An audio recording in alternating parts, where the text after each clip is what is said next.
All right, so the COVID series, we're going to do video number 2. For the record, still have COVID, still feel like crap. Fever is pretty much gone, but everything else is still there. Hopefully, this will start feeling more like just a nasty flu, and things will get better. But for now, I'm taking advantage of this time, and while my daughter's upstairs doing her homework, I'm going to talk to you guys at Security Owners Group, and we'll talk about how about balance. We'll do balance today. So I'm at home in my sunroom, have my nice cup of coffee, and let's talk about balance. So what do I mean by balance? I'm not talking about. A lot of times it's easier to define what you don't mean than it is what you mean. So I'm not talking about uh, work-life balance. I'm not talking about um, the those types of things. What I'm talking about is the business itself.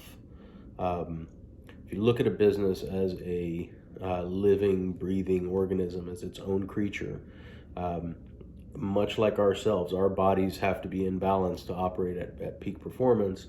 Um, we have to be healthy, right? Our lungs have to work. Uh, our digestive system has to work. Our nervous system has to work. Our immune system has to work, right? Much in the same way, a business has to be balanced in order for it to be a self-sustaining, living, breathing creature that has its own life. Okay, so how do you reach that? Well, you look at a business as the different departments that it has being the different parts of the body. So, in order to do that, um, in your body, if you don't have enough white blood cells, your immune system is going to suffer. In the business, if you don't have enough technicians, um, then you're going to create a backlog and the business is going to suffer, right? So there is a point um, where we have to look at the number of people in each department, how those departments are performing, and how the people within those departments are performing, whether they're in the right place, right? So one of the advantages we have in business is that we can move resources within the business to different places. And as an entrepreneur, one of the differences between being a business owner and being an entrepreneur is that you look at yourself more as somebody who moves resources more so than somebody that runs a business. Um, for example, in my own business, we brought in a person who was a technician who was not skilled enough to be a lead technician, but because it was early on in the development of the business, he figured it out and he became a lead technician. Um, because of that experience, he had a lot of experience with a variety of different systems, and he was able to learn them fairly quickly. So uh, we moved him into a lead technician, and we found that he started to kind of have some challenges.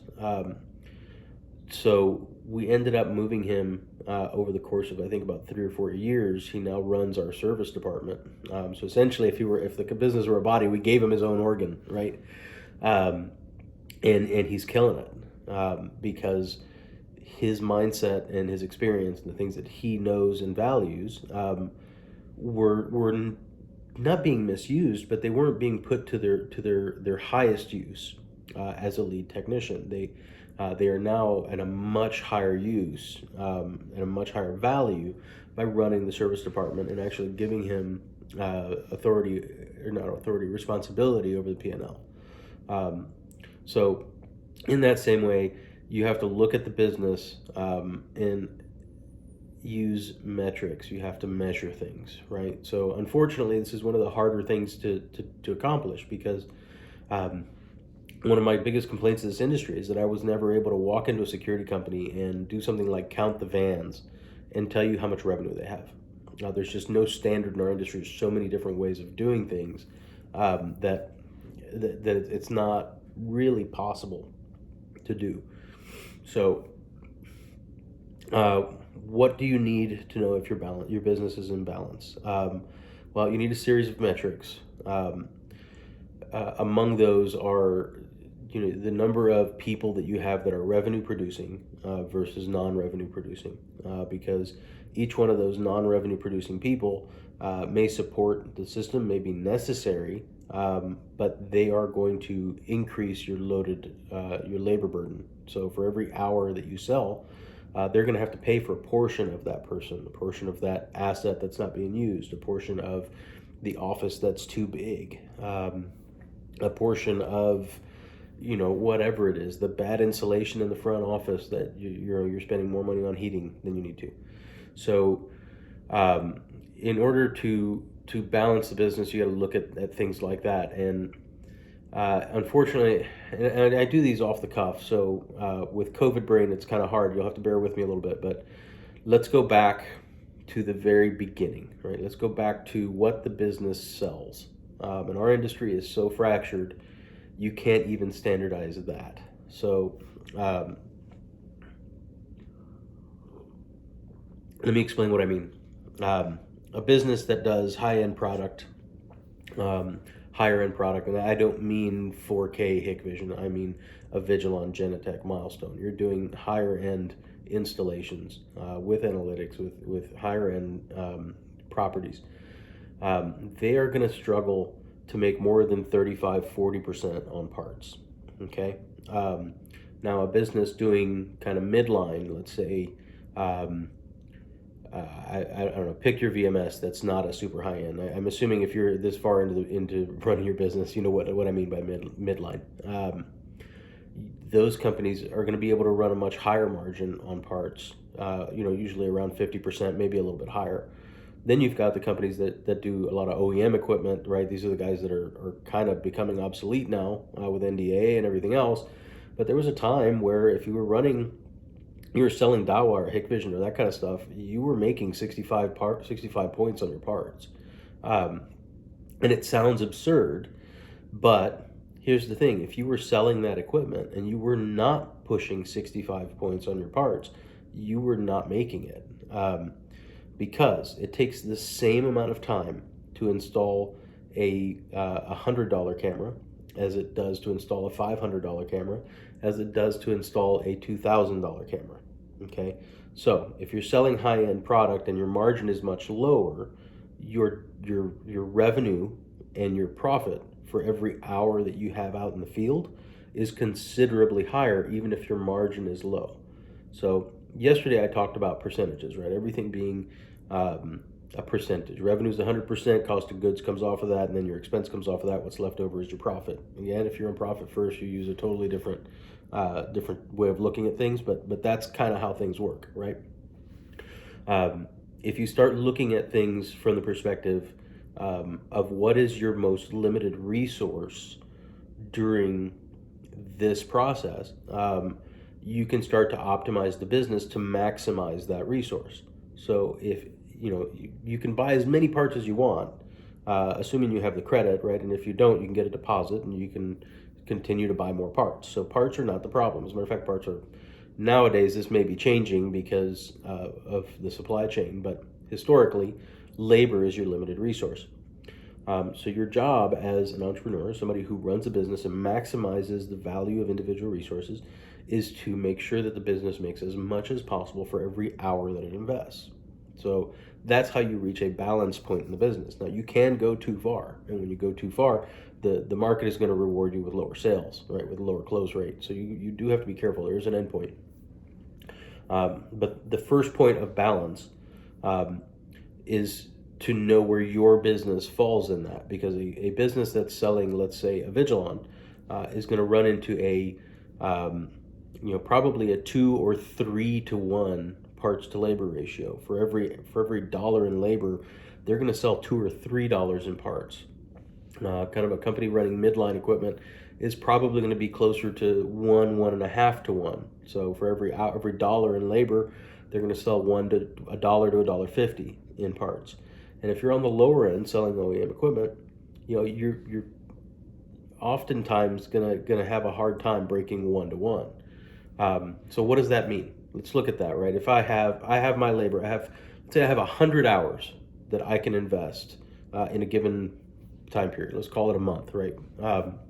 We have 100 available hours with technicians. That's a very small company, so this is just for an exercise. If I'm charging $100 an hour, that means that I've got $10,000 in labor, okay, for that month. Now, which company would you rather be? The company that sells $3 in parts at 30% margin for every dollar in labor. So that company is going to sell $30,000 in parts plus the $10,000 in labor, and they're going to have a $40,000 month. If you're at 2-to-1, that company is going to sell $20,000 in parts and $10,000 in labor and have $30,000 a month. If you're at 1-to-1, you're going to have a $20,000 month. Does that make sense? So based on your history, you can predict what is the maximum that you can achieve revenue-wise. Okay, and you can also calculate your gross margin, your gross profit, based on the number of hours that you have available. Right. So if your sales team is selling more, you need to hire more technicians. You need to redo that math. Okay. Now, that goes along with the labor burden that we talked about yesterday, because as you add more people, your labor burden goes down. You're spreading that same overhead over more people. So you do have to be careful, because what a lot of people will do is as they grow, they'll also grow their overhead unnecessarily. So yes, you'll need an extra VMS license. Yes, you'll need an extra van, an extra tool, a set of tools, and another gas card.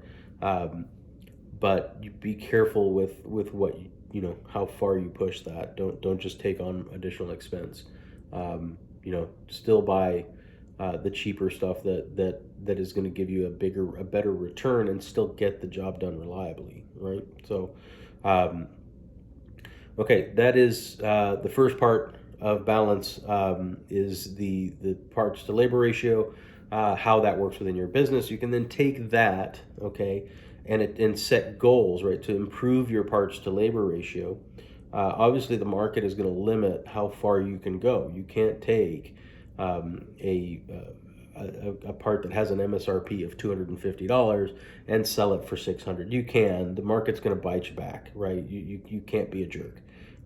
So at the end of the day, that's going to come back and bite you unless you are adding a ton of value on top of that. So that's not to say you can't add value. It's just it's not very common. Most people don't do that. So, but what you can do is move people up to a higher tier, move up market, and you can show people the value of moving from a $250 camera to a $600 camera.